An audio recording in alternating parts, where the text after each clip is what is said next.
Bueno, pues buenas tardes, bienvenidos a la sesión que tenemos hoy con nuestra compañera Carmen Muñoz de TAPS. Ella es nuestra representante en Estados Unidos y Canadá.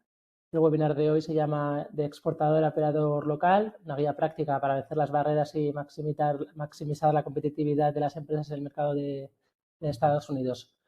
Como siempre, la reunión suele ser grabada para que posteriormente las empresas que no hayan podido participar o que no hayan podido estar en todo el webinar lo puedan ver. Lo subimos a nuestro canal de YouTube y dentro de la pestaña formación en nuestra web se puede acceder a las mismas.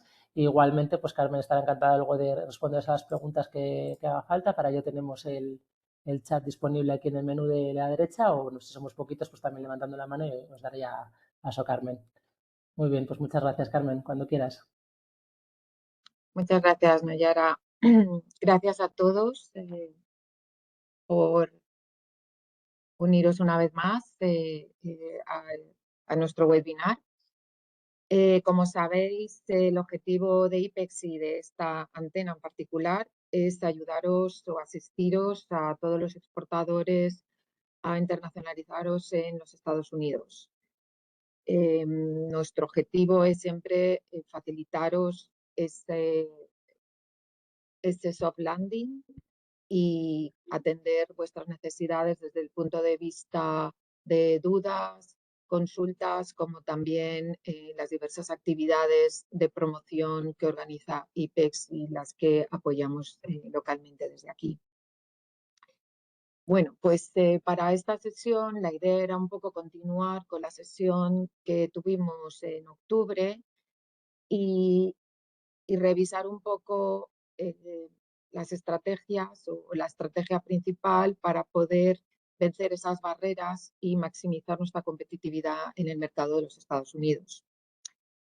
Obviamente el potencial sigue siendo real en Estados Unidos, es el mercado, como sabéis, de los más lucrativos y mayor potencial todavía en el mundo para vuestros productos y servicios, porque se paga ese precio que nos interesa a todos, ese valor añadido que ofrecen los productos y servicios europeos, pero además también porque es un país de alto consumo donde, a pesar de los intentos de la administración, la oferta local no consigue cubrir las necesidades del mercado.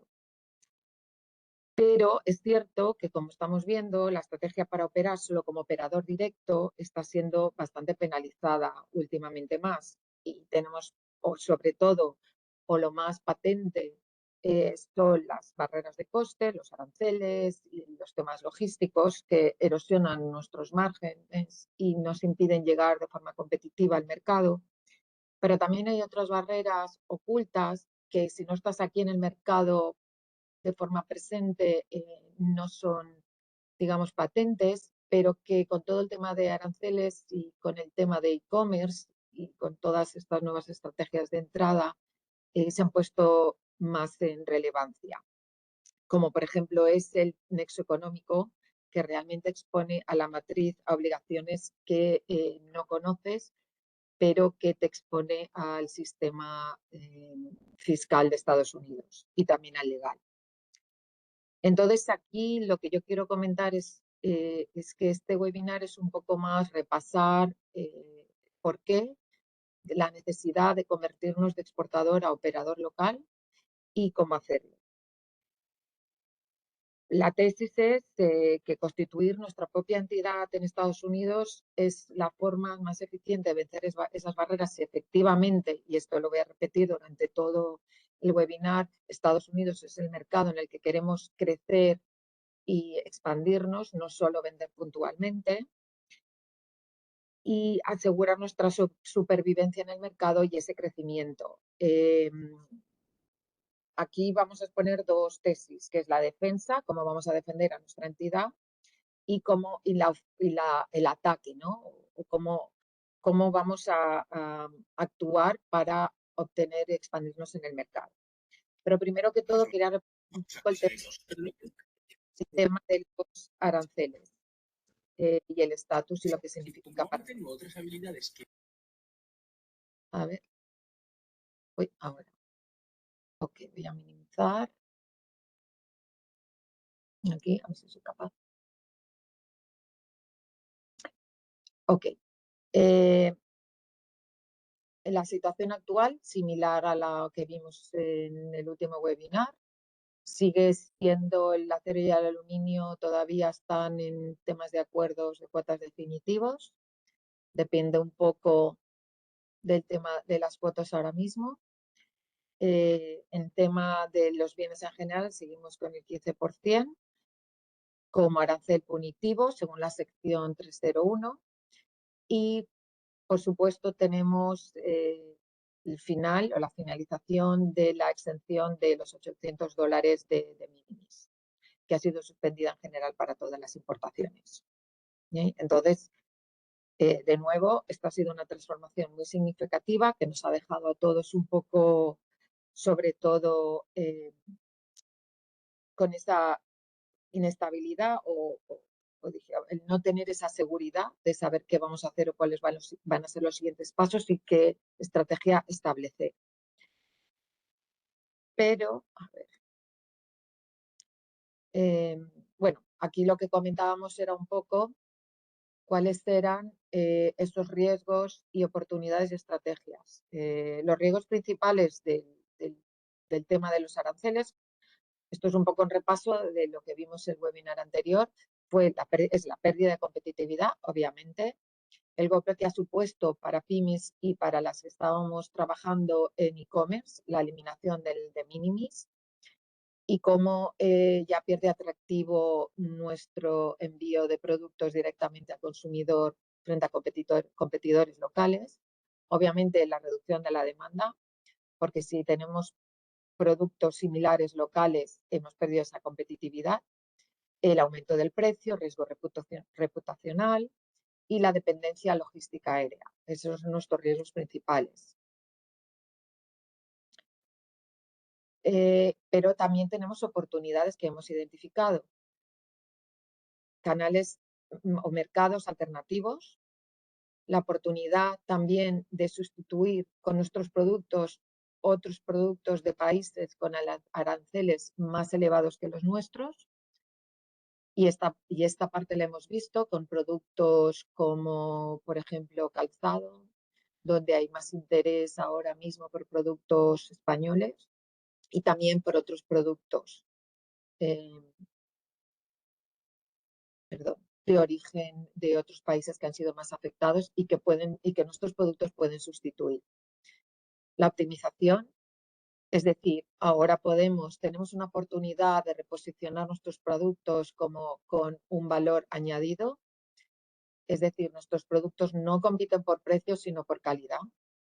Y también en este sentido nos obliga a invertir en la diferenciación de marca, storytelling, certificaciones, etcétera, que los productos europeos tienen y que debemos de poner en valor y que normalmente no podemos en valor como ponen los estadounidenses con sus productos, pero es un tema que debemos aprender a desarrollar y poner este producto en valor de forma que ahí vamos a estar compitiendo otra vez por calidad y no por precio. Otras alternativas y oportunidades es la producción vía terceros países, el nearshoring, zonas francas o maquila. Existen zonas francas en Estados Unidos que se pueden utilizar. Y la nacionalización, oportunidad de crear esa filial o establecer un joint venture, ya sea para recortar el canal o ensamblar localmente o envasar localmente. Y eso es un poco a lo que nos vamos a fijar, en lo que nos vamos a centrar hoy. 3 ideas que quiero dar a raíz de todo esto. Los aranceles se van a quedar en mayor o menor medida. El proteccionismo en Estados Unidos se queda. Entonces, esto es un tema que ya tenemos que interiorizar y empezar a crear esa estrategia en base a esto. No podemos esperar a que de nuevo las aranceles sean suspendidos, como pasó con el tema de Airbus, porque este es un tema diferente. ¿Okay? Un operador local es el que va a añadir ese valor dentro de Estados Unidos. Y la tercera idea es la necesidad de un almacén local que va a servirnos como amortiguador estratégico, nos va a permitir no solo servir puntualmente a nuestros clientes independientemente de los problemas logísticos que puedan aparecer, de los cambios de precio logístico o del tema de aranceles. Por lo tanto, el almacén local es un paso estratégico muy importante que debemos de tener en cuenta. Tres barreras importantes como exportador con las que nos estamos encontrando. De nuevo, a raíz de los aranceles, estos aranceles punitivos, el fin de minimis, costes más altos, reducción de márgenes y pérdida de la competitividad. El riesgo fiscal oculto, que es lo que comentaba al principio. El vender online o tener un stock en Amazon, el tener un stock de cualquier otro tipo o vender directamente con nuestra empresa a un operador local, supone exponer a nuestra matriz española a impuestos y multas estatales que no sabes ahora mismo, pero que existen. ¿Okay? Esto lo vamos a ver luego. Es lo que se llama el nexo fiscal. Y luego, obviamente, la última barrera es una limitación estratégica, ya que sin una entidad local, sin estar presente en el mercado, pierdes oportunidades B2B y obviamente no puedes controlar tu marca, tus precios, tu distribución local y desde luego no puedes posicionar tu producto de la forma ideal.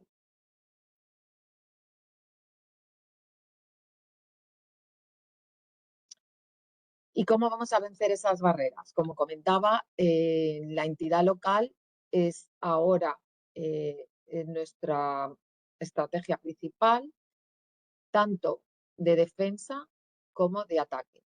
De defensa nos va a ayudar a controlar esos costes de aranceles y logísticos, nos va a ayudar a minimizar el riesgo fiscal oculto, el tema del nexo y el sales tax, y nos va a ofrecer una defensa legal. Y a nivel de ataque nos va a ayudar a cortar el canal y controlar el precio, nos va a dar un acceso al mercado importante y nos va a ayudar con el control de la distribución y desde luego el tema de la narrativa de la marca o posicionamiento que comentábamos como oportunidad. Como defensa, primero es blindar la empresa y eliminar riesgos. Es decir, la barrera de aranceles, para empezar. Optimizamos costes con una empresa local. Nos permite estructurar las transacciones de importación, las declaraciones de valor de manera más eficiente y legal y nos optimiza el coste, lo que va a impactar directamente en el margen. Esto creo que era bastante obvio. El riesgo fiscal oculto, el nexo y el sales tax. Esto veremos luego otra vez, pero esto es un tema importante que creo que no tienen en cuenta la mayoría de las empresas o exportadores cuando están vendiendo. Por ejemplo, el tener un inventario en Amazon o en cualquier otro almacén superar un umbral de ventas online crea lo que se llama nexo económico en múltiples estados de los Estados Unidos. Es decir, en el momento que tú tienes stock a nombre de tu empresa española en el almacén de Amazon, ya estás creando un nexo económico con el estado en el que esté ese almacén. ¿Okay? ¿Esto qué significa? Que tienes que registrar a tu matriz para hacer negocios en ese estado, en el que está el almacén y en el que está tu stock. También puede pasar que estés vendiendo online directamente con tu entidad española, pues en algunos estados, en la mayoría de los estados hoy en día, porque esto va cambiando, existe un umbral de ventas. En el momento que tú pasas ese umbral de ventas, el estado considera que estás haciendo negocios en ese estado y va a necesitar que te registres para hacer negocios en ese estado con la matriz española y que pagues los impuestos de sales tax en ese estado debidos.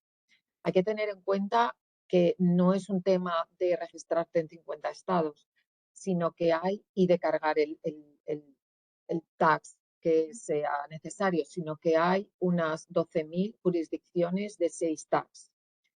Es decir, que no solo vas a tener esas obligaciones de registro en cada uno de los estados y de luego tener que presentar los impuestos en cada uno de esos estados, todo esto con la matriz española, sigo hablando, ¿ok? Sino que además tienes que tener en cuenta cómo vas a cargar esos impuestos a tu cliente final, porque es el sales tax, es el tax o el impuesto se carga, no es como el IVA, sino que es un impuesto que se carga en el último tramo, es decir, del retailer al consumidor final. Si estáis vendiendo directamente desde España a un consumidor final en Estados Unidos, deberíais de aplicar ese sales tax, ese porcentaje del impuesto de ventas en la venta que hagáis al cliente final. Sobre todo, pasado cierto nexo que va a depender a su vez de cada una de las jurisdicciones.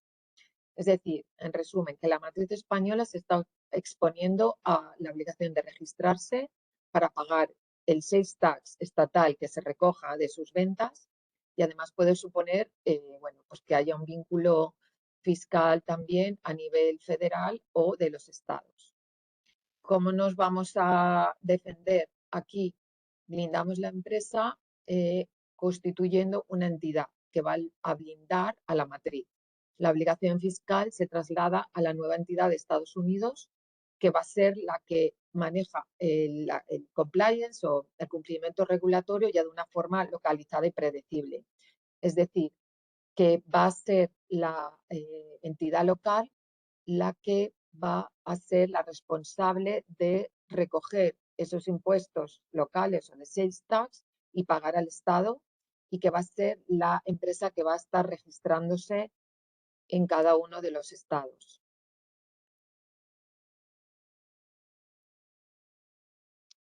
Y por último, la barrera legal y de responsabilidad. Como sabemos todos, bueno, pues Estados Unidos es un país muy litigioso.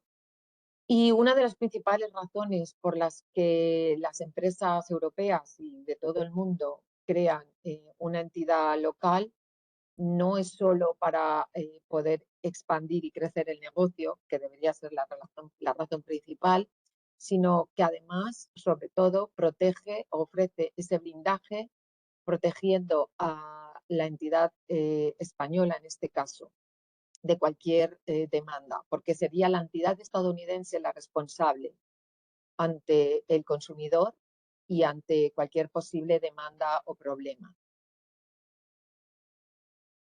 Si normalmente es lo que se llama el bail o el velo legal, que es la que protege a la entidad española, aunque sea la propietaria de la entidad estadounidense. Esto funciona muy bien, sobre todo cuando son empresas que se han creado en Delaware. Por eso es uno de los estados donde más empresas extranjeras prefieren crear su entidad, porque ayuda mucho en el tema de toda la protección y blindaje, la barrera legal que necesitamos y de responsabilidad protegiendo a la entidad española. Y sobre todo el tema de la credibilidad. El cliente quiere ver una dirección, un número de teléfono local, quiere trabajar con una empresa local.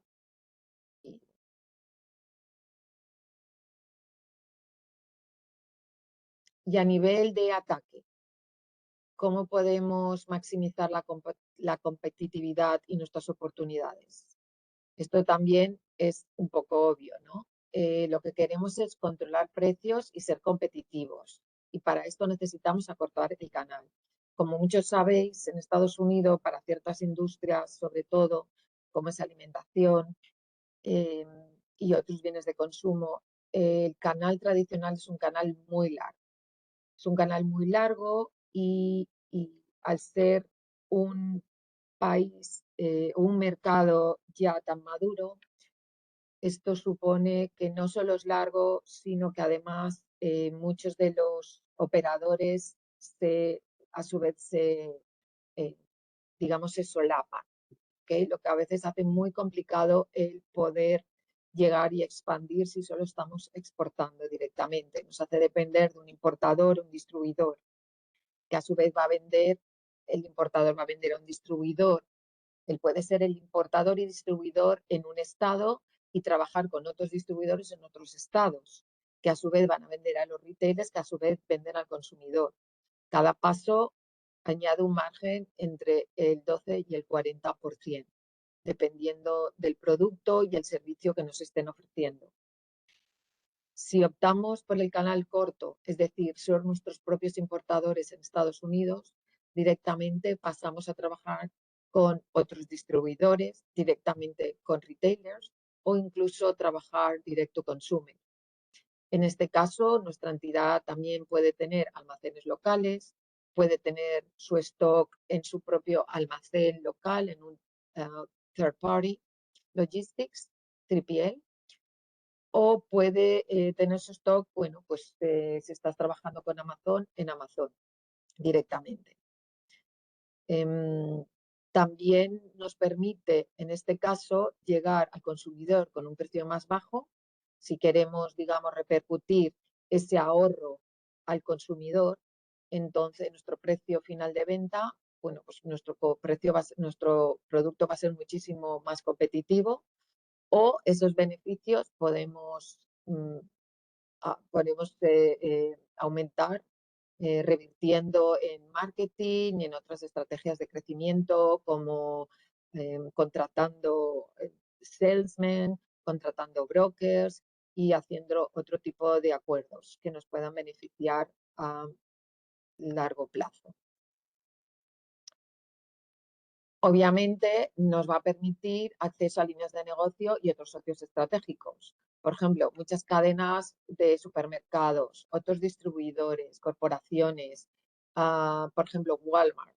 Walmart sí que pide que las empresas tengan eh, que estén registrados en Estados Unidos y que tengan un EIN, que es un Tax ID, y cuentas locales. Todo esto nos va a facilitar el poder llegar a acuerdos con distribuidores, como comentaba, y obtener otras líneas de negocio. Nos va a facilitar muchísimo más el acceso a contratos de volumen. Nos va a permitir el poder tener una programación con ciertas distribuidores, por el momento que tú eres una empresa local, se sienten más a gusto, entienden ahora que con todo el tema de aranceles no debería afectar a su precio, su negociación, porque el producto va a estar o va a ser local. Y todo esto obviamente es una iniciativa, un incentivo para ellos y les va a incentivar a negociar con nosotros. Oportunidades de inversión, obviamente, cuando somos una startup tecnológica con miras de levantar capital en Estados Unidos o cualquier otra entidad, se va o si en el futuro necesitas incluir un partner, pues necesitas una estructura tipo C-Corp para ser atractivo para todo tipo de inversores de capital riesgo. Una LLC muchas veces es más interesante si quieres establecer un joint venture, pero bueno, ellos ya son temas para revisar directamente cuál sería nuestro objetivo en cada caso.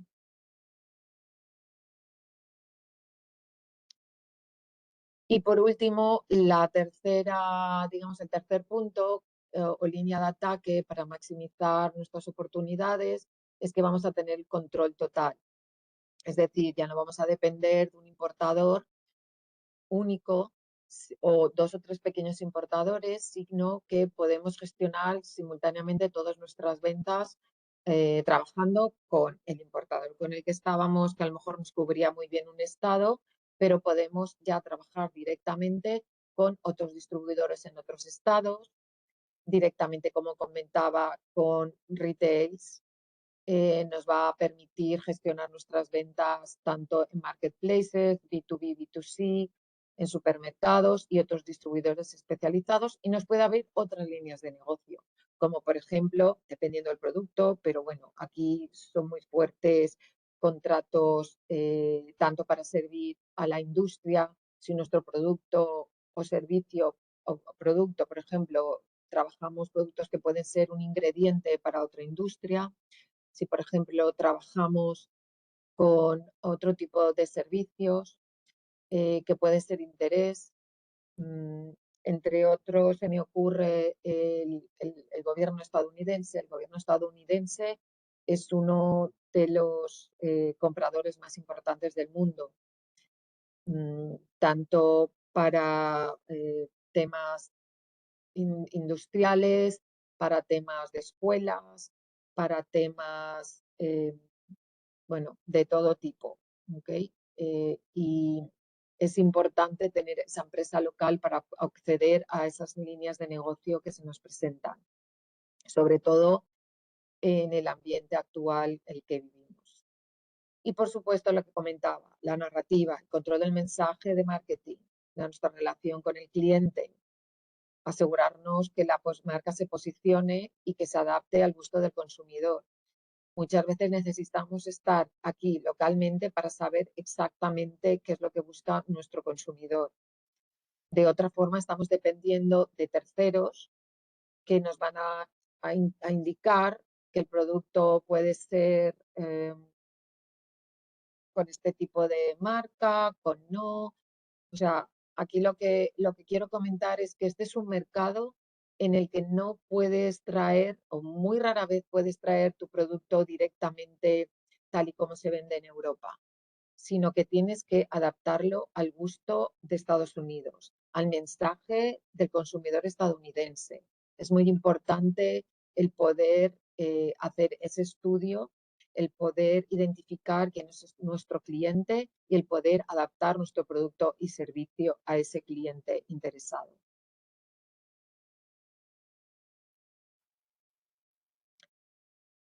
¿Y por qué crear una empresa? Bueno, pues otra vez, como comentaba, una vez que hemos visto que efectivamente una entidad local puede ayudarnos tanto para proteger como para lanzadera de crecimiento, ¿cómo vamos a ejecutarlo? Bueno, ya hemos visto los motivos de por qué crear una empresa, pero creo que es importante decidir cuándo queremos o podemos o debemos crear una empresa. Y esto es definitivamente cuando tenemos un volumen elevado de ventas que, digamos, justifique este gasto o tengamos una proyección de ese volumen de ventas. ¿Okay? Y este tema que es muy importante y que no tenemos en cuenta, que es cuando existe una presencia física o económica, como hemos comentado. Presencia física, si tenemos algún tipo de empleado, si tenemos stock o si tenemos oficina. Esto es muy importante porque no se está valorando. Por ejemplo, ya he comentado el caso de que estamos vendiendo a Amazon, hemos puesto nuestro stock en Amazon, estamos actuando como importadores, importer of record, pues ese stock en Amazon ya está creando, como hemos comentado, un nexo económico con el estado donde esté el stock. ¿Okay? Pero también en otro tipo de empresas o servicios que estamos ofreciendo, si estamos enviando un trabajador o un ingeniero o estamos contratando un ingeniero para trabajar en un servicio a un cliente que tenemos en cualquier estado, el que ese empleado esté pasando más de cierto periodo en Estados Unidos, 180 días, ya crea ese vínculo fiscal. Esto ya supone que hay un vínculo físico y por tanto hay que registrar a la empresa que ha contratado ese empleado en los Estados Unidos. ¿Okay? Independientemente de que tenga un visado temporal solo para efectuar ese servicio o ejecutar esa obra. Esto es muy importante porque es un hecho, un tema que pasa desapercibido y que las empresas no tienen en cuenta. Y que mucho tiempo, muchas veces o durante muchos años también ha pasado desapercibido por los estados, porque a pesar de que Estados Unidos consideramos todos o tenemos la idea que es muy sofisticado en muchos temas o que en general es tecnológicamente muy sofisticado, en muchos aspectos todavía, digamos, está bastante atrasado. Por ejemplo, hay estados que todavía trabajan, les tienes que enviar un fax para hacer un registro en ese estado. Otras veces por correo normal, ¿no? Correo ordinario. O sea, cosas que todavía te sorprenden. Pues eso es así. Entonces van atrasados en muchos sentidos o no identifican ese red flag, pero cuando se identifica que efectivamente hay una presencia física, como comentaba, os va a llegar una notificación de ese estado indicando hemos detectado que tu empresa está realizando negocios en este estado y deberías estar registrado en el estado y deberías pagar los taxes apropiados o hacer tu declaración apropiada. ¿Okay? ¿Y dónde crear una empresa? Esto también lo hemos tocado antes. Delaware es el más recomendado, como comentaba, por la protección jurídica que ofrece a las empresas de propiedad extranjera y nos da flexibilidad para ir dándonos de alta en los diferentes estados donde vayamos a tener ese nexo. Esto no supone que estás en Delaware y tienes una oficina en Delaware, no. En Delaware creas la empresa y tu empresa está sujeta a las leyes de Delaware, que supone que tiene una jurisprudencia muy sofisticada y que es muy conocida o ampliamente conocida por todo el sistema legal estadounidense y por tanto el outcome va a ser bastante previsible. Es una jurisdicción donde las leyes son bastante estables y donde no hay cambios importantes y ofrece, como comentaba, esa seguridad jurídica a lo mejor otros estados pueden no ofrecer.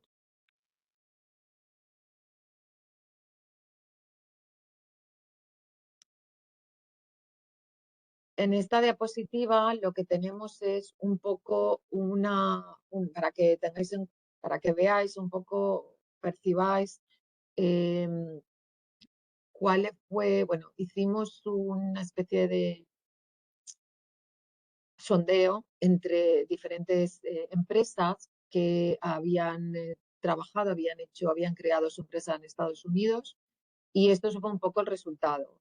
La mayoría de las empresas crean la corporación en Delaware, una C, una corporación C. Otros han creado una LLC. Esto ya es un tema que teníamos que explicar en otro webinar adrede, pero bueno, esto va a depender un poco, como he comentado antes, de los objetivos de tu empresa en Estados Unidos. Normalmente recomendamos una corporación C, a no ser que tengas intenciones de crear otras empresas hijas debajo de esta LLC, o si no tiene, o si tienes intención de tener partners locales. Fuera de Delaware, como veis, es la elección menor y normalmente esto supone que es cuando realmente tu interés es solo mantener tu actividad económica en uno de los estados donde vayas a estar establecido.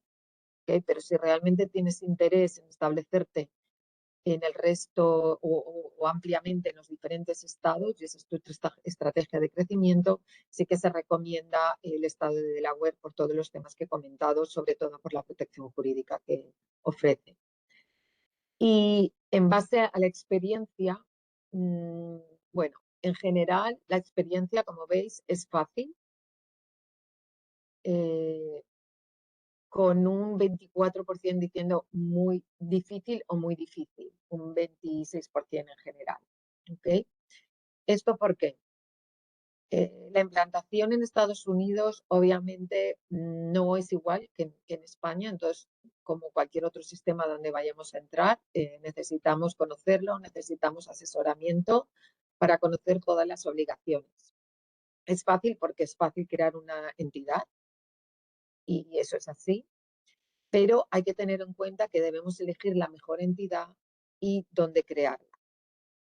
Es fácil porque realmente no hay requisitos de notarización o de registro en ningún registro mercantil, como tenemos en España, sino que directamente tú creas la entidad y, por ejemplo, en una entidad en Delaware tú eres el responsable de mantener tu corporate kit o tus libros corporativos, toda tu documentación en regla.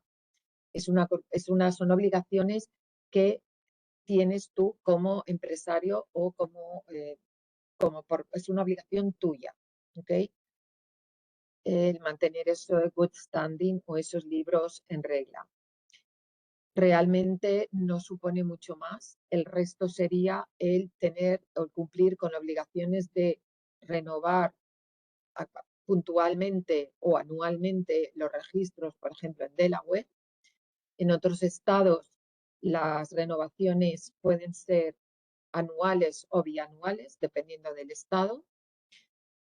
Y luego también otro tipo de las siguientes o lo que nos podríamos considerar más complicado ya es el tema fiscal, porque efectivamente, como acabo de comentar, son 50 estados, pero 12.000 jurisdicciones a nivel de sales tax. Entonces, sí que es cierto que hay que estar muy pendiente de dónde vamos a tener o dónde tenemos esas obligaciones o ese nexo fiscal, ya sea por nexo jurídico o nexo económico que hayamos creado. Esto lo vamos a pasar. Bueno, aquí en esta anterior comentaba lo que era el tipo de entidad, pero no creo que sea necesaria ahora.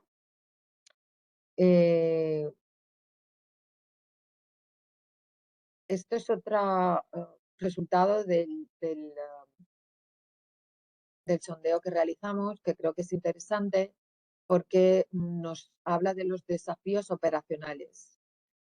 Es decir, las empresas que estuvieron implantadas o que están implantadas, que consideran cuáles son esos desafíos a la hora o cuando ya estás establecido en Estados Unidos. Como vemos, el tema del sales tax ya es un 17%. En general, la legislación estadounidense, porque obviamente la desconocemos, el presentar los impuestos,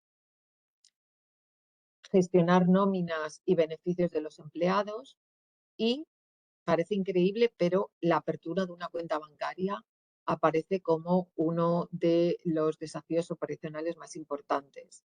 ¿De esto por qué? Porque el sistema estadounidense no es tan sofisticado como nuestro sistema.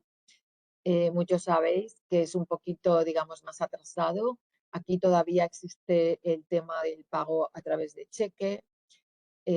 No hay domiciliaciones, como llamamos una domiciliación per se, para realizar ciertos pagos. Entonces, tanto la apertura de cuenta bancaria, que realmente puede ser un reto cuando los propietarios de la entidad, como sería nuestro caso, son extranjeros, como comentaba, la desactualización o la poca sofisticación de la banca estadounidense. A nivel de apertura de cuenta nos encontramos con que, aunque sí que se puede abrir una cuenta sin estar presente, es cierto que en los últimos años el Know Your Client de los bancos es muchísimo más astringente y complicado. Realmente quieren saber quiénes son los socios en la entidad matriz, quieren saber las participaciones que tienen los socios en la entidad local, cuál es el objetivo de la entidad local que vamos a crear, y no aceptan cualquier tipo de entidad local, sino que quieren que efectivamente sea una entidad que vaya a operar y no simplemente una entidad que sea para, bueno, pues para temas de inversión a nivel de más de impuestos, etcétera.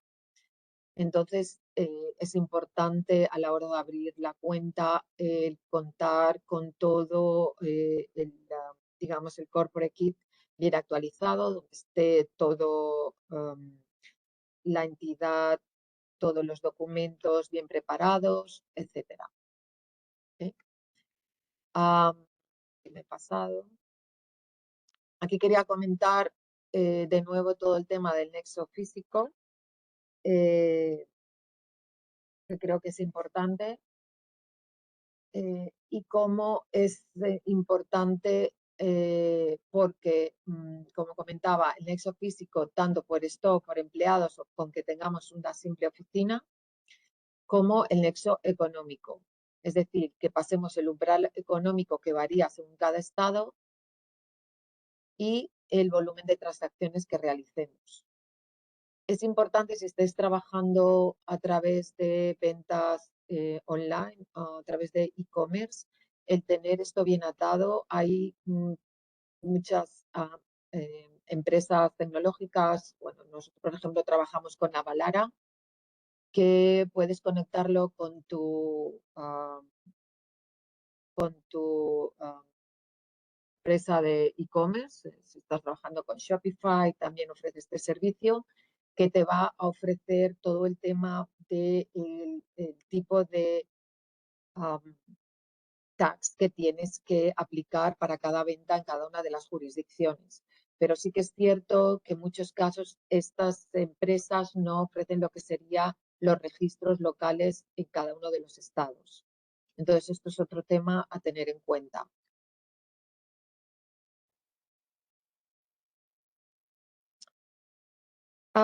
Y luego quería hablar de lo que es el coste de tener una entidad. A ver, el coste fijo legal en general es bajo. Como comentaban, un ahorro logístico y fiscal que puede compensarlo rápidamente. También lo que habíamos comentado antes del el almacén como amortiguador, el tener un inventario local nos puede dar ese margen de 3 a 6 meses que nos puede ayudar a capear subidas de aranceles y asegurar a nuestros clientes unos precios más estables, lo cual nos permite alcanzar esos contratos de interés y ser un proveedor atractivo, aunque nuestro producto sea de origen extranjero para lo que es el cliente estadounidense. Los costes, por ejemplo, pueden variar.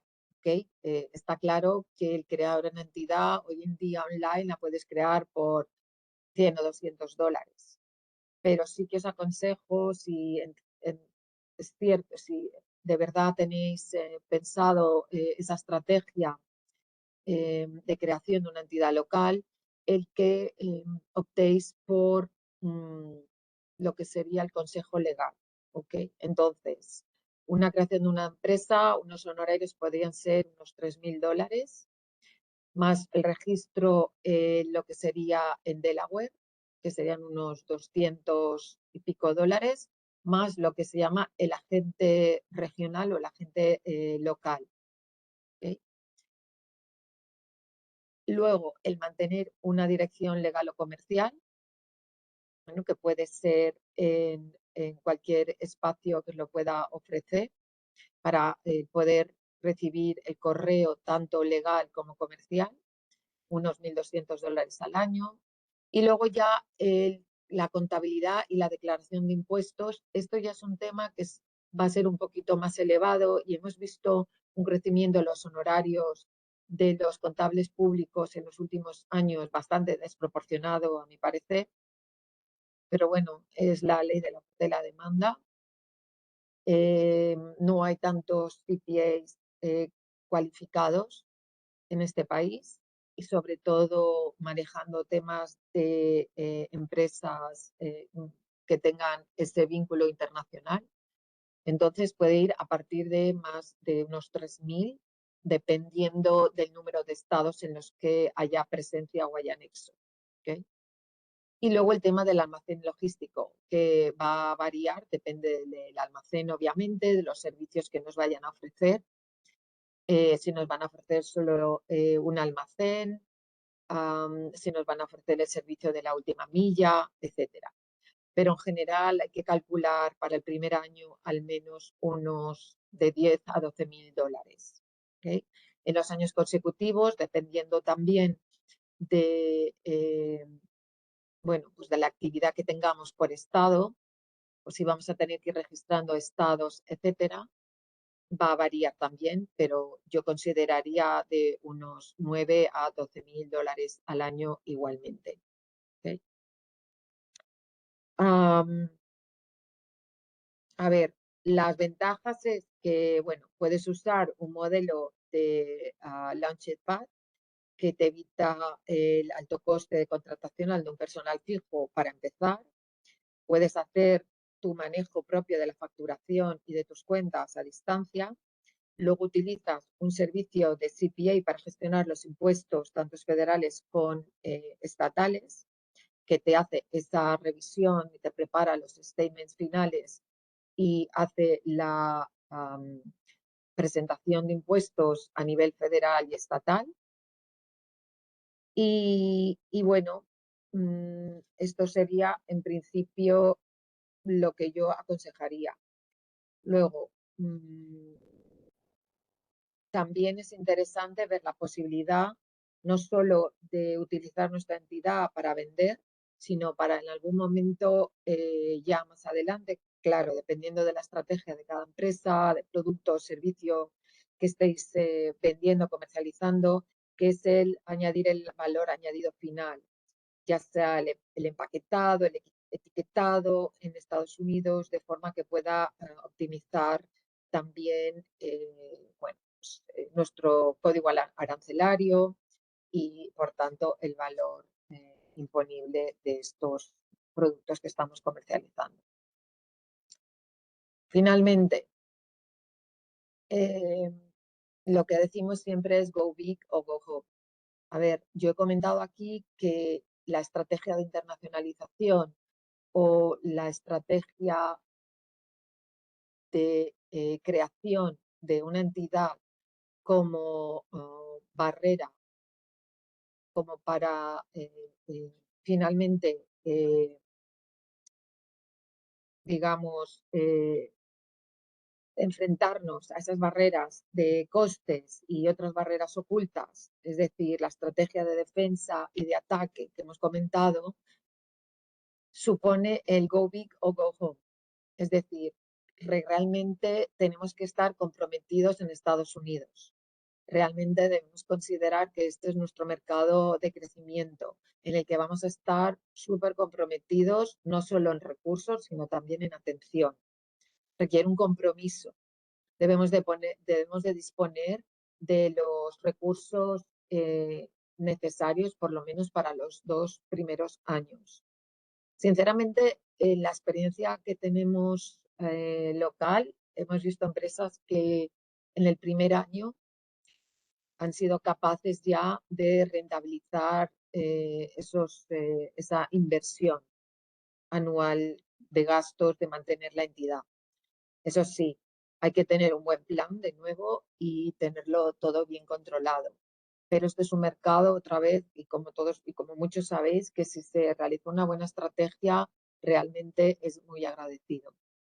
Por eso siempre consideramos que hay que prepararse bien, es decir, estar bien preparado, hacer los deberes, no subestimar las diferencias culturales, que muchas veces las subestimamos pensando que conocemos el país, pero realmente no lo conocemos, no conocemos la legalidad, no conocemos realmente lo que busca nuestro consumidor, no sabemos, no conocemos a fondo cómo piensa nuestro cliente B2B, y es muy importante saber cómo funcionan aquí los distribuidores, qué es lo que nos van a solicitar, etcétera, y particularmente en el tema de asesoramiento legal y fiscal cuando tenemos este vínculo internacional. Bueno, y esto es un poco todo lo que quería comentar hoy. En este código que tengo aquí en esta transparencia, os da acceso a una guía que tenemos sobre cómo establecerse en Estados Unidos, que creo que es bastante interesante porque bueno, da bastantes recursos y considera bastantes puntos, no solo desde el punto de vista comercial, sino también desde el punto de vista de contratación, desde el punto de vista fiscal, y ofrece recursos bastante interesantes. Así que os animo a escanearlo y a revisarlo. ¿Ok? Para cualquier pregunta, bueno, pues estoy a vuestra disposición.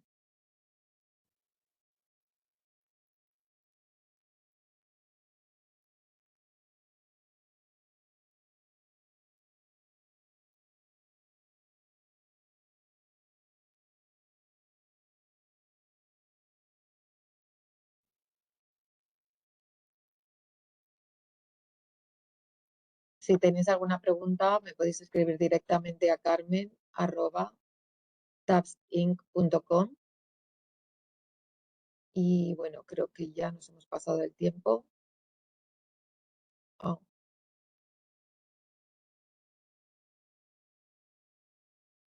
Sí, yo creo que siempre es un buen momento, Carlos, para introducirse en Estados Unidos.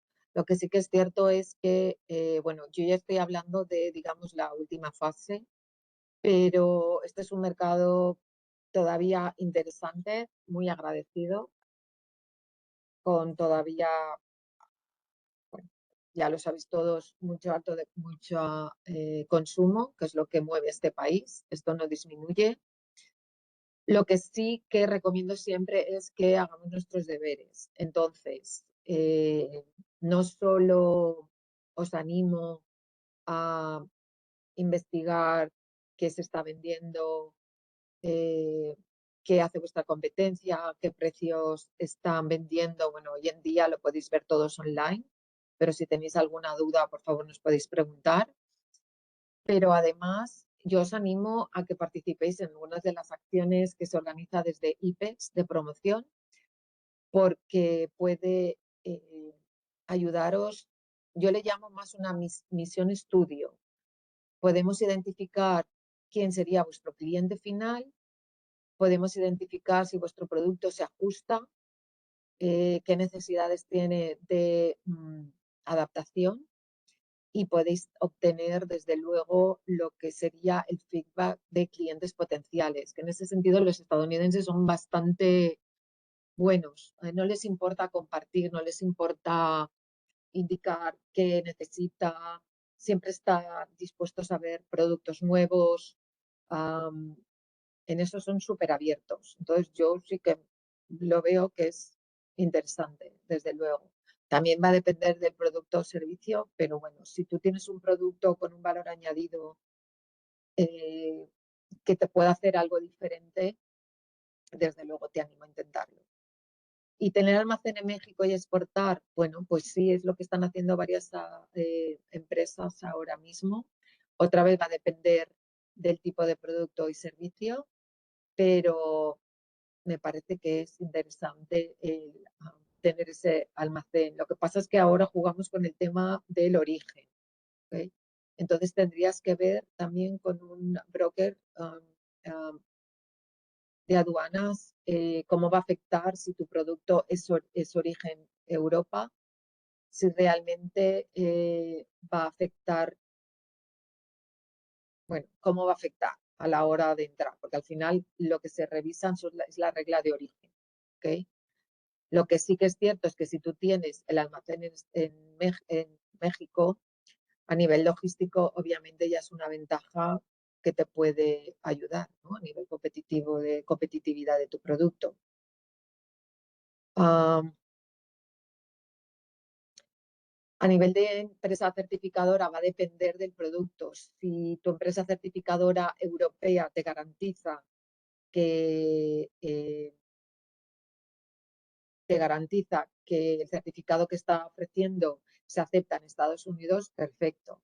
Por ejemplo, no sé de qué producto hablamos, pero si estamos hablando de BRC y FS a nivel de seguridad alimentaria, obviamente tú todavía tienes que tener un plan de seguridad alimentaria como lo pide el FDA. Ah, vale, maquinaria. Ok, en este caso tienes que revisar con tu empresa certificadora europea hasta qué punto si las certificaciones que se exigen en Estados Unidos son homologables. De otra forma, sí que tendrían que ser con la certificadora estadounidense. En muchos casos, en mi experiencia, los certificados que se exigen aquí necesitan sus propias, tienen que seguir sus propias reglas. La UL sí que se acepta aquí. El ETL no la conozco, pero el UL sí, se está certificado con una europea, sí que se acepta en general. ¿Okay? Sí que hay otros productos que necesitas hacer ciertas pruebas a nivel de estándar de Estados Unidos que o tu empresa certificadora europea los conoce y los puede realizar o los tienes que hacer con una certificadora aquí. Las certificadoras aquí en general son un poquito más caras. ¿Okay? Todo este tipo de servicios siempre son más caros en Estados Unidos. Pero de nuevo, estos son gastos luego que si tienes una empresa aquí, te los puedes desgravar aquí. Ya fui.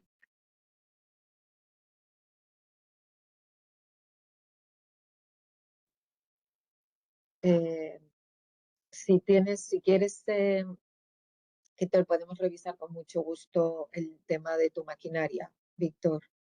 A ver efectivamente qué tipo de certificados, o si tú ya los conoces, podemos investigar un poco más, incluso buscar a ver si hay un par de certificadoras que puedan ayudarte. Yo siempre pienso que a nivel de empresas de servicios siempre hay que hablar con 2 o 3 proveedores, como cuando vas al médico o un especialista, mejor hablar con 2 o 3 y ver que las soluciones que te ofrecen son similares y los precios para estar tranquilos de que estamos obteniendo el mejor precio y servicio. Muchas veces pasa que nos venden un servicio que luego realmente no es el que pide el mercado. Y esto también lo hemos visto en varias ocasiones.